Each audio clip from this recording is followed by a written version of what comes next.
ces activités ne sont pas très souvent couvertes par la plupart des médias de la diaspora, les médias de la diaspora.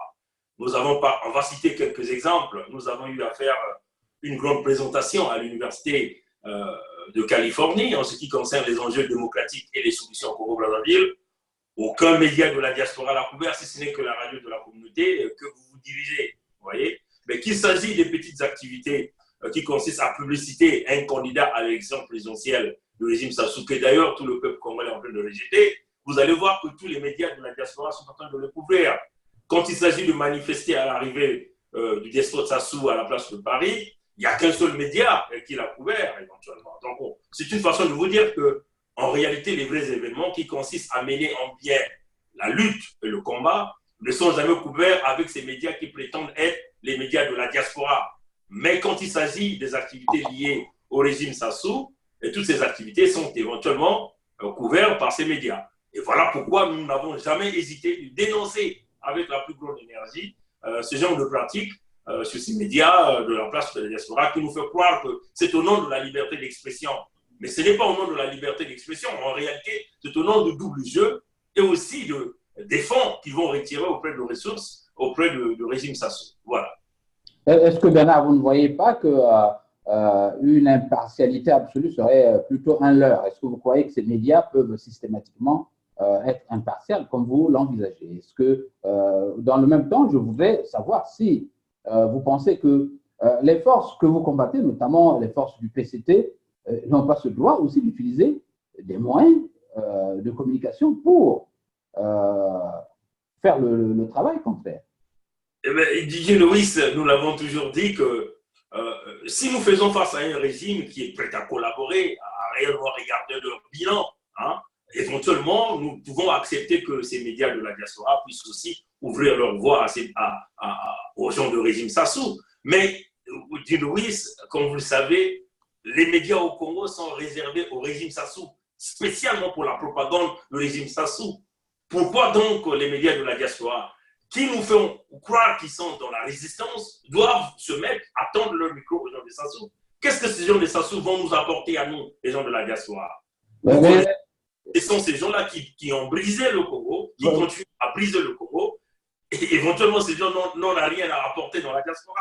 S'il est établi, voilà mon argument, s'il est établi que ces médias travaillent pour la diaspora, devriez-vous vous époumoner à leur demander de travailler contre le régime pour lequel, en fait, ils justifient leur existence? Est-ce que vous n'avez pas simplement à demander aux médias qui sont proches de vous de travailler encore plus fort pour faire entendre vos revendications ou ce que vous proposez comme idée essentielle? Est-ce que vous ne voyez pas que en le faisant, vous êtes en train simplement de perdre du temps?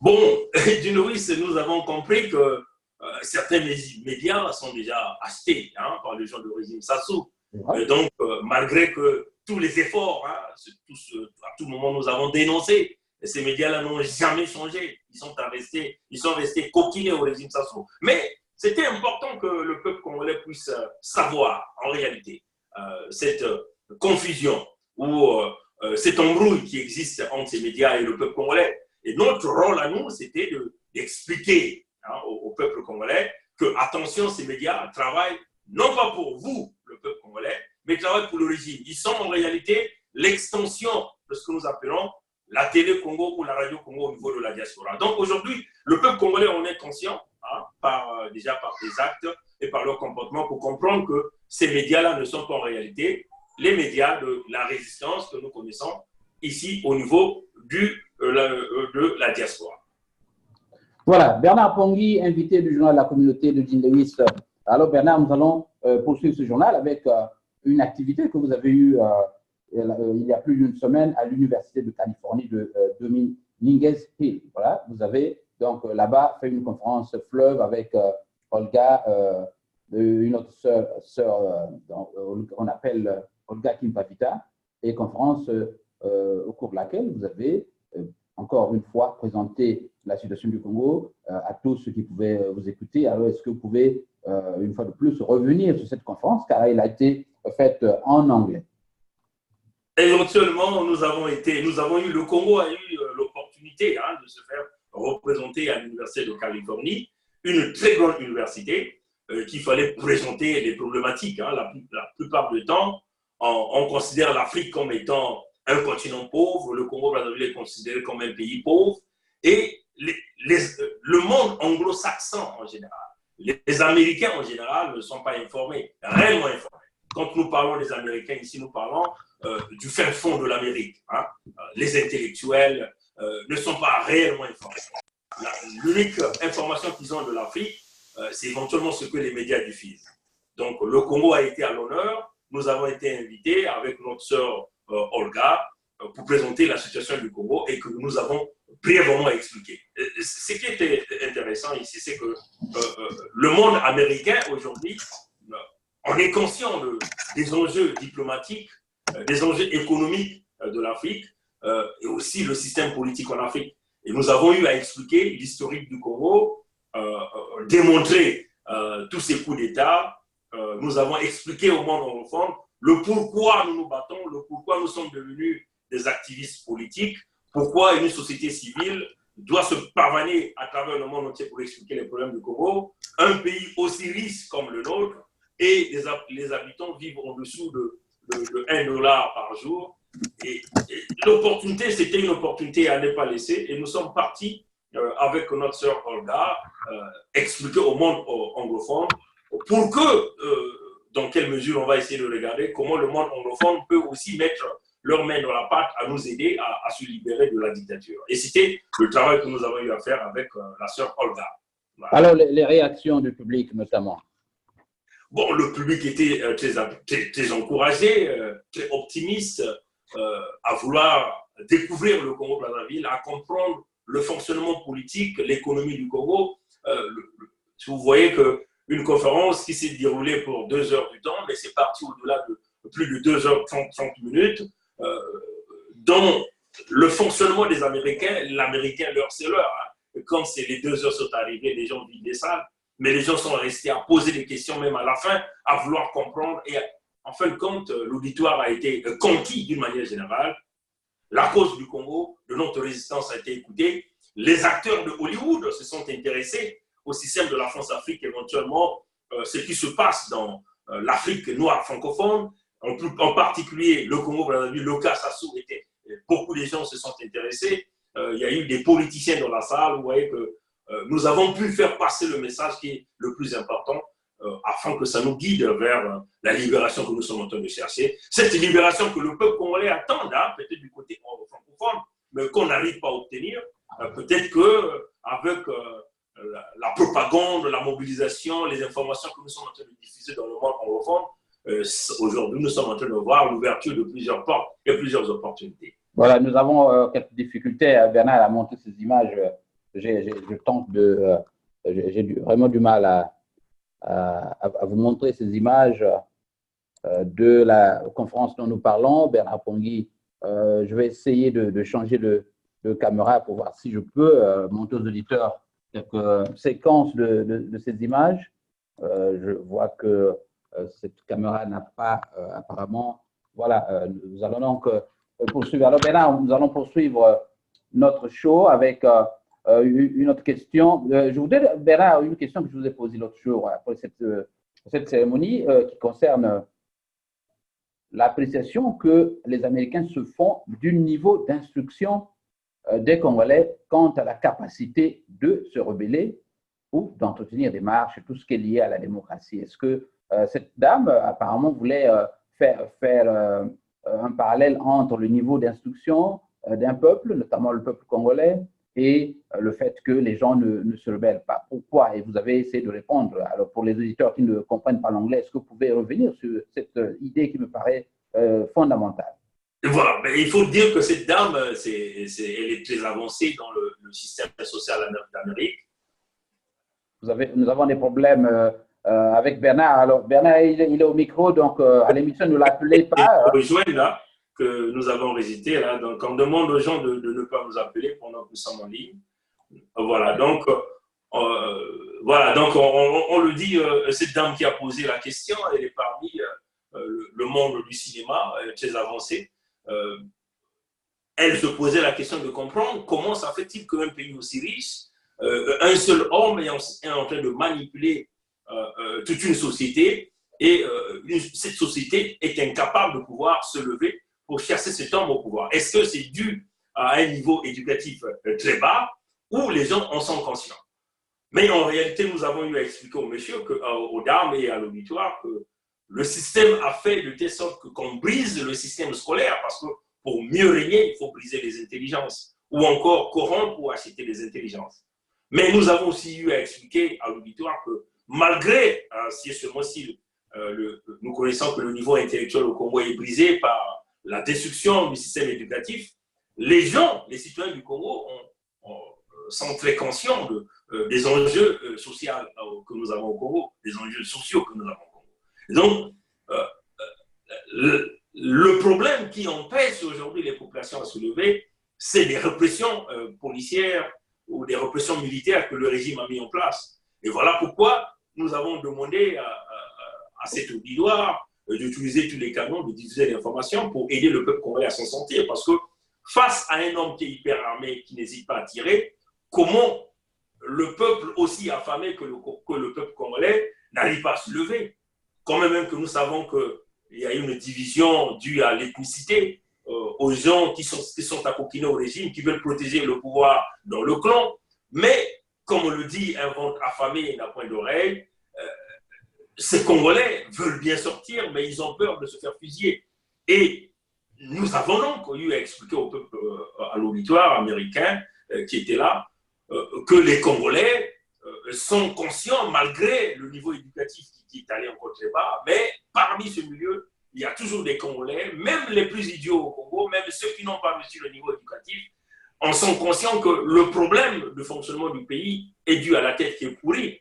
Donc, il va falloir qu'on puisse aider les Congolais en mettant en place ce que nous appelons une pression diplomatique qui peut venir par le biais des sanctions économiques liées à ceux qui dirigent le pouvoir, éventuellement des interdictions de voyager pour essayer de pousser ces gens qui mettent le pays dans la souffrance, dans la répression, à vouloir comprendre ou à se rétracter. Hein? Mais en réalité, l'auditoire a bien compris le message, a compris que le peuple congolais cherche des voies et moyens, et éventuellement notre présence à cette université pour diffuser l'information, on est un des canaux qui peuvent aider donc le peuple congolais à se libérer. Voilà. Deuxième tableau, Bernard Pongui, je rappelle à tous ceux qui nous écoutent que nous émettons sur Facebook et sur la radio de la communauté. Invité de ce journal, Bernard Pongui, membre donc résistant du Canada. Avec Bernard, nous faisons le point de quelques activités, donc de quelques infos relatives à l'actualité politique du Congo. Bernard, vous venez, excusez-moi, de présenter une conférence, une vidéo il y a quelques minutes, dans laquelle vous parlez également d'un scandale financier mis à nu la semaine dernière, celui qui concerne les 19 millions, la bagatelle, j'allais dire, de saisie de 19 millions de dollars américains, je crois, ou euros, de Denis Sassou Nguesso. Alors, pendant que nous parlons du FMI, pendant que nous parlons d'orthodoxie financière, M. Denis Sassou Nguesso continue dans le luxe et donc l'opulence, au point de s'acheter des crocos, comme vous les appelez, à 100 000 dollars. C'est scandaleux, Bernard Pongui. Dinovis, c'est très scandaleux pour notre pays qui, aujourd'hui, nous savons, qui pose des grands problèmes.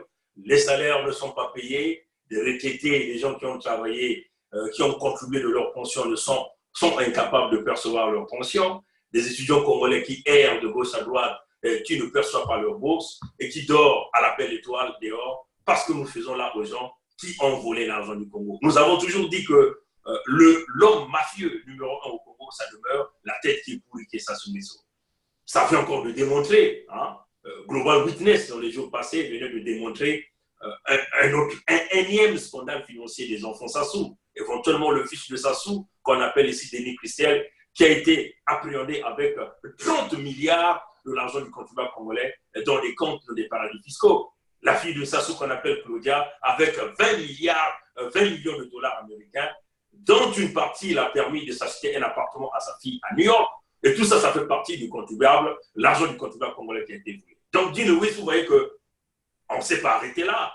Mais il y a quelques jours, nous venons encore de voir Saint-Marino venait de saisir 19 millions d'euros, l'argent qui appartenait à Sassou Nguesso. Et l'article a été publié par le journal britannique. Et dis-le, ce qui était curieux, c'est que cet argent a été dissimulé dans plus de 36 comptes bancaires. 36 comptes bancaires. Et dis-le, on vous le dit, si vous essayez de voir les 19 millions d'euros, si l'on considère que 1 euro égale à 655 francs CFA, c'est une affaire de 12 milliards 350 millions de francs CFA. Mais dis-le, ce qui est curieux, c'est qu'à l'heure où nous sommes en train de parler, des diplomates congolais en Russie sont en face d'être expulsés dans leur domicile. Parce que Sassou Nguesso doit plus de 600 millions de roubles aux Russes. Vous voyez que, dis-le, avec cet argent, on peut se permettre de payer les loyers des diplomates congolais en Russie. Avec cet argent, on peut se permettre de payer les pensions des études. Mais en dehors de ce scandale financier, dit Loïs, il faut aussi regarder les voyages de Sassou. Nous sommes en train de comptabiliser ces voyages. En un espace de 2 mois et demi, Sassou venait d'effectuer son 14e voyage. 14e voyage. Et vous avez vu les avions de luxe qu'il a loués, des Dreamliner qui coûtent autour de 600 et quelques mille dollars. Si vous ajoutez des frais liés au tarmac, aux délégations, les hôtels, ainsi de suite, les carburants, c'est au coût de multimilliards de l'argent du contribuable congolais qui sont en train de te faire jeter. Alors, avec tous ces scandales, vous voyez bien que le peuple congolais doit se lever parce qu'on considère que c'est une atteinte à la sécurité de l'État, voler de l'argent du Congo par Sassou Nguesso lui-même, par ses enfants. Voilà pourquoi nous demandons au peuple congolais qu'il faut forcément qu'on arrête Sassou pour pouvoir arrêter tous ces scandales. Alors, Bernard Pongui, j'ai une question qui me vient à l'esprit. Est-ce que vous pensez que tout cela est anodin? Est-ce que vous ne voyez pas qu'il y a là une espèce de descente aux enfers, une relation avec la position nette de la France plutôt de rigueur vis-à-vis de M. Denis Sassou Nguesso? Vous ne voyez pas que tout cela est manipulé de quelque part pour essayer de couper ses sources de revenus, d'exposer tous les scandales et tout ce qu'il aura thésaurisé à l'étranger? C'est anodin? Mais dis-nous, oui, vous devez comprendre que ce pouvoir est arrivé au bout du souffle. Tous ces scandales financiers ne font qu'accélérer la descente aux enfers de ce régime. Mais ce que le régime n'a pas encore compris, c'est que ces scandales, il le fait de temps à autre. Les secrets ne sortaient pas. Pourquoi maintenant ces secrets sont en train de sortir? Il faut comprendre que le régime est lassé, même par les plus puissants qui supportaient le régime. C'est ce que les gens de Sassou doivent comprendre, qu'ils sont lâchés. Et que ce que nous sommes en train de voir aujourd'hui ne représente que, on peut dire, un petit bout. Mais le pays est en train d'arriver à ce régime. Le pays est en train d'arriver à ce régime. Si nous sommes en train de voir tous ces scandales venir aux yeux des médias, nous sommes en train de regarder les dépenses de Sassou sont aujourd'hui diffusées, ça démontre que même le système de la France-Afrique ne veut plus supporter tous les scandales que Sassou Nguesso est en train de mettre et en train de faire. Donc en réalité, même les Français eux-mêmes ne veulent plus continuer à se suyer, ne veulent plus continuer à protéger un homme qui ne fait que évoluer de scandale en scandale, de crime en crime. Pendant ce temps, on a demandé de l'argent au FMI. Pendant ce temps, on a signé les 48 mesures qu'on n'arrive pas à respecter parce qu'il y a des gens qui voient de l'argent. Donc, nous voulons dire ici au régime Sassou, si cet homme avait encore de l'intelligence, c'était le moment de dire il est certainement temps de partir. Mais comme c'est des gens qui veulent entêter, nous allons certainement avoir l'élimination de ce régime et tous les membres de ce système. Alors, Bernard Pongui, je vous ai suivi il y a quelques minutes sur votre vidéo. Votre ton paraît plus ou moins conciliant. Vous prodiguez des conseils à Denis Sassou Nguesso. Vous lui demandez gentiment de quitter le pouvoir pour éviter le pire qui incessamment pourrait lui arriver. On vous trouve plus conciliant que vous ne l'avez toujours été. Je rappelle que l'invité est au journal et que vous n'avez pas le droit de le perturber outre mesure. Bernard Pongui est au studio, donc vous n'avez pas le droit de l'appeler, s'il vous plaît. Soyez un peu plus gentil. Alors Bernard Pongui, je disais donc que je crois que vous avez entendu ma question. Oui, j'ai bien compris, mais dis-nous, oui, ça. Quand vous êtes lâché par… Avez-vous une proposition concrète en l'affirmant? Bon, écoutez, ça sont des choses que nous disons euh, qui viennent des réseaux. Les réseaux, les sources, on ne peut pas les dévoiler. Il y a plusieurs choses qui viennent des réseaux, vous ne les retrouverez nulle part, à moins que vous soyez dans les réseaux. Souvenez-vous que nous sommes dans le système, ce que nous avons l'habitude d'appeler le blé vitré. Tout le monde voit tout le monde écoute tout le monde parle à tout le monde. Les gens ont vu en nous des hommes objectifs qui apportent l'information au peuple congolais dans la crédibilité. Et les gens nous donnent beaucoup d'informations. Nous avons prédit plusieurs choses et toutes ces choses se sont réalisées. Donc, c'est une façon de dire que sa souci, il veut sauvegarder sa progéniture. Il veut sauvegarder encore le minimum du respect. Il est certainement temps pour lui de regarder dans quelle mesure il va partir. Parce que s'il ne partait pas, ça serait l'humiliation. L'humiliation totale, non pas seulement de sa source, de sa famille, de son système et de son parti. Vous voyez? Mais les signes du temps sont en train de nous le démontrer par tous ces scandales financiers qui sont aujourd'hui sur tous les médias, qui sont aujourd'hui sur tout le public. C'est à lui de saisir l'opportunité, de chercher au moins à sortir par la petite porte tranquillement, au lieu de vouloir résister, de jouer le dur à cuire. Parce que jouer au dur à cuire, même les plus puissants ne veulent plus de lui. Voilà. Voilà, bienvenue sur la radio de la communauté, invité de ce journal Bernard Pongui. Merci Bernard d'être avec nous pour faire le tour de cette actualité. Salut donc à tous ceux qui sont branchés sur la radio de la communauté. Il est exactement 16h08 à Chicago. Dans quelques minutes, vous aurez également Miss New York. Voilà, après Bernard, vous aurez donc le point sur l'édition Miss New York 2019. Alors Bernard, nous allons bientôt terminer ce journal. Nous avons le problème, une information qui vous a plus ou moins scandalisé et par laquelle vous avez ouvert votre journal de ce jour, donc votre vidéo. Il s'agit de Alema Bankou, que le journal Les Échos de Brazzaville, qui est un journal en ligne, présente Alema Bankou comme faisant du mercenariat intellectuel. Alors, vous avez cru devoir faire une mise au point là-dessus. Pouvez-vous, pour ceux qui ne vous ont pas écouté, revenir sur ce que vous venez d'affirmer quant à réagir sur ce post ou cet article des Échos de Brazzaville, Bernard Pongui? Bon, écoutez, déjà, Alema Bankou est très connu dans la diaspora, comme au Congo, partout au système international, un grand écrivain dans la littérature française. Vous voyez, Alema Bankou n'a pas vu les opportunités qui lui offre la France, parce qu'il faut le dire que Alema Bankou a eu plusieurs opportunités. Et même le président français Emmanuel Macron l'a offert une opportunité, l'a demandé d'apporter sa contribution dans la francophonie. Vous voyez. Mais Alema Bankou n'a pas vu ses avantages.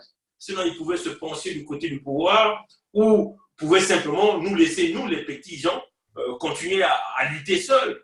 Mais Alema Bankou a préféré rester du côté du peuple, aux côtés du Congolais le plus démuni. On le voit à la place de Paris, comment il essaie de participer même à des veillées. Il y a eu un sapeur congolais qui est décédé, on l'a vu se présenter là-dessus. Nous avons aussi vu, nous l'avons aussi vu à l'enterrement du musicien congolais Fernand Mabala. Vous voyez que Alema Bankou n'a pas vu ses privilèges. Alema Bankou a pensé dénoncer avec la plus grande énergie la situation. Bon, celui qui est en train de nous appeler, là, je crois qu'à la fin, je vais l'enlever sur la liste de mes amis. On les a dit déjà dessus en ligne, ça ne servait pas d'appeler. Ça, c'est ce qu'on appelle le boycottage. On veut boycotter. Apparemment, c'est ce que je constate. N'appelez pas mon invité parce que nous sommes en studio et que le téléphone, voilà, je sens que… Voilà. Donc, ça, c'est ce qu'on appelle boycotter l'interview. Mais on va les enlever définitivement sur notre liste. Ce sont des gens qu'on va écarter. Ceux qui sont en train d'insister pour essayer de boycotter ce grand message. Donc, vous voyez un peu la véracité des informations que nous apportons. On veut toutefois essayer de faire taire Bernard Pongui en procédant à ce genre de boycott. Voyez, mais cela ne nous permet pas de se décourager, nous allons continuer. Donc, on parlait de Alema Bankou. Donc, il est inacceptable que un grand homme comme Alema Bankou, qui n'a pas vu ses opportunités, qui n'a pas voulu suivre les opportunités que le système lui a données, que la France lui a offert, mais il a préféré rester du côté du peuple. Il est sur tous les plateaux de télévision pour dénoncer la dictature.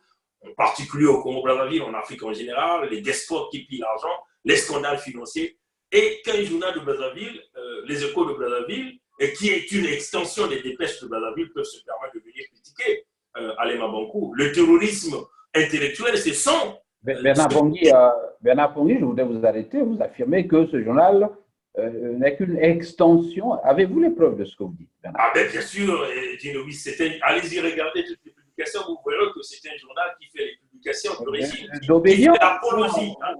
Vous posez le terme, la chose en termes d'extension. Vous pensez que ce terme n'est pas trop excessif? Non, non, mais écoutez, c'est très clair là. C'est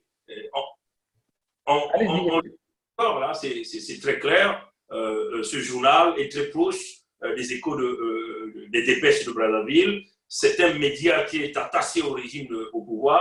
C'est bien normal qu'on puisse essayer de critiquer Alema Bankou parce qu'Alema Bankou, il est objectif, il est clair. C'est un intellectuel qui a pensé utiliser son intellectualisme du côté du peuple congolais. Il n'a pas vu les privilèges ou les avantages personnels. Et donc, nous, en tant que résistants qui luttent pour installer la démocratie au Congo-Brazzaville, nous pouvons encore rester du côté d'Alema Bankou pour le supporter. On n'accepte pas qu'on essaie de dénigrer. Voilà. Donc, continue de boycotter. Comme on dit, les gens continuent de boycotter, mais ne vous en faites pas, nous allons les virer tous. Voilà, je constate que nous avons quelques problèmes de perturbation de ligne. Alors, Bernard Pongui, j'ai tenté de joindre M. Jean-Jacques Jarel Sika, qui certainement que vous connaissez, qui est venu plus d'une fois à ce micro, mais je n'ai pas pu l'avoir ici pour répondre justement à ce que vous affirmez. J'aurai peut-être l'occasion de discuter avec Jean-Jacques Jarel Sika sur cet article qui a été publié. Encore faut-il que je sache qui l'a publié. Vous n'avez certainement pas le nom parce qu'il n'est que le directeur de publication, mais je voudrais avoir le nom du journaliste qui aura publié cet article sur Alain Mabankou. Alors, Bernard, nous allons terminer sur une réaction que vous affirmiez en off. Vous réagissiez sur des propos tenus par notre ami Sosten Samba hier au cours du journal La Communauté du samedi. Bon, moi j'ai retenu deux propos. Tout d'abord, ce titre, le leader d'opposition de l'Amérique du Nord, chef de file de l'opposition. Vous contestez cela? Ben voilà, donc déjà sur ça, je ne sais pas quels sont les groupes qui ont nommé le frère Sosten Samba comme leader d'opposition de l'Amérique du Nord. Personnellement, moi je fais partie de la société civile, nous avons travaillé ensemble avec pas mal de groupes politiques en Amérique du Nord, mais en tout cas, à ma connaissance, je ne vois aucun groupe qui s'est réuni pour donner à Sosten Samba le titre de chef de file de l'opposition. Donc, vous voyez que ce genre de titre ne fait que exagérer, c'est de l'exagération. C'est-à-dire que ce genre de titre n'apporte que le conflit dans le groupement politique, même dans le groupement politique au niveau de l'Amérique du Nord. Et nous considérons que ça, c'est ce que nous appelons de l'orgueil, parce que, à ma connaissance, nous n'avons pas vu aucun groupe donner le titre, se réunir, donner le titre de leader d'opposition ou oui, c'est pas parce qu'on a été le premier à faire un mouvement politique ou à mener quelques manifestations qu'on vient vouloir prendre le titre. Vous voyez, donc on le dit au peuple congolais, ce genre de propos n'avance pas, la diaspora n'avance pas la lutte parce que personne ne lui a donné ce mandat, aucun groupe, à ma connaissance, aucun groupe lui a donné le titre d'être le leader, le chef de file de l'opposition en Amérique du Nord. Ça, c'est le premier point. Deuxième point, ce que moi j'ai retenu du forum économique dont M. Samba a mentionné pour le Congo-Brazzaville, vous ne voyez qu'on ne peut pas parler d'un forum économique dans un pays qui est pris par une dictature. Les forums économiques, il y en a eu au Congo. Ils ont même ouvert des zones économiques spéciales, la zone de Maluku, avec une escroquerie qu'ils ont mis en place dans cette affaire de téléphone Elikia.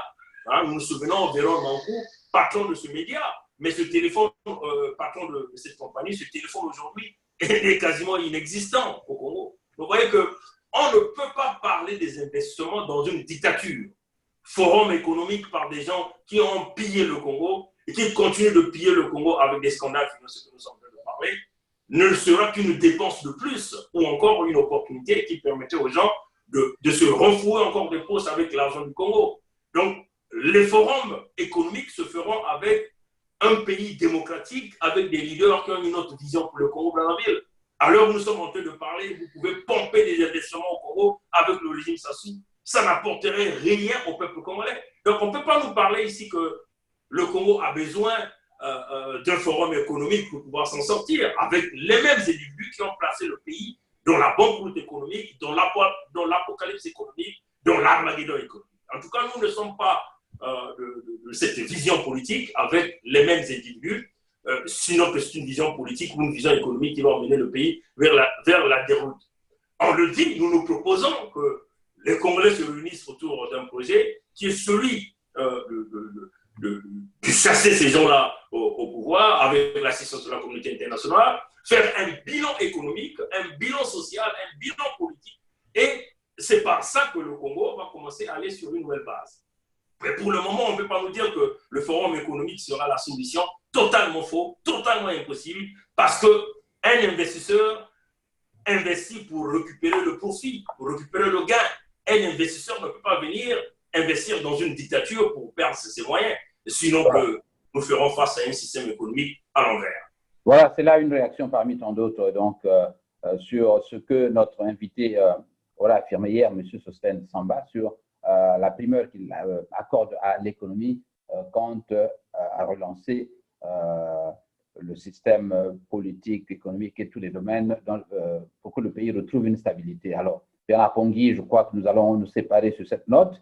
Merci d'être venu. Voilà, vous étiez invité éclair à ce journal de la communauté. Dans quelques instants, nous allons avoir Madame qui est Miss, donc l'organisatrice de Miss Congo New York. Vous avez une idée de cette initiative? Non, aucune. Voilà, donc qui nous arrive dans quelques minutes. J'espère qu'un jour vous serez sponsor là-bas aussi, Bernard Pongui, pour essayer d'encourager cela. Ben, bien sûr, pourquoi pas. Si c'est une initiative qui nous entraîne vers un Congo qui gagne, ben, nous serons toujours volontiers de pouvoir aider et assister. Voilà, donc je vous retrouve dans quelques instants. Merci bien donc d'être venu, Bernard Pongui, à ce micro du journal de la communauté de ce dimanche. Ben, merci beaucoup. Nous voulons dire au peuple congolais de continuer à résister.